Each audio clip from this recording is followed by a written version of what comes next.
Hello everyone! Eto na naman ang inyong Maestra Lola na Galaera. Eto nga. At kami ay nag-adventure na naman ng aking apo at anak. Nag-celebrate kami ng kanyang birthday. Nakakatuwa kasi itong pinuntahan naming hotel ay very unique. Why?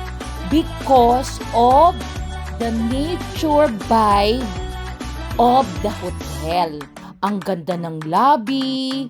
Ayan yung staircase nila, kakaiba. They made use of wood and branches of trees for their decorations. At gustong-gusto ko rin ay yung kanilang pond. May mga iba't ibang fish na makikita dito. In-enjoy nga ito ng apo ko eh.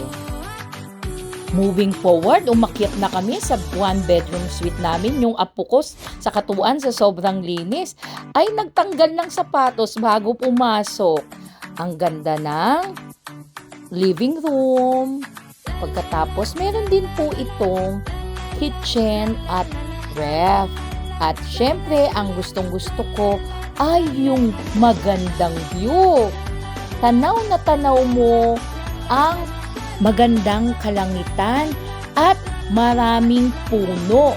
Siyempre, pati na yung mga dumadaang sasakyan. Mamaya bibilangin ko. Ito naman yung aming bedroom. Ang ganda ng headboard. Marami silang unan, isa sa mga nagustuhan ko rin.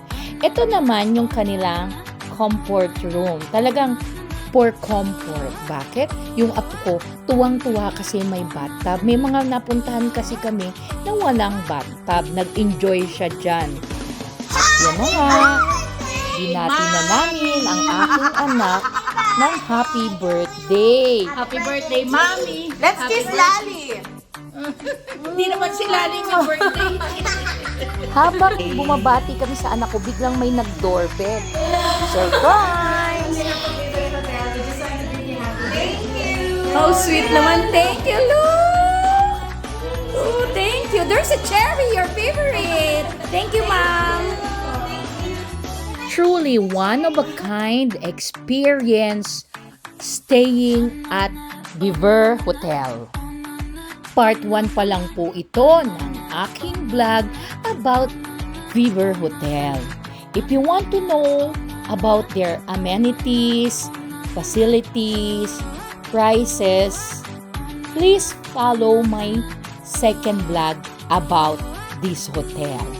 Follow for more. God bless everyone.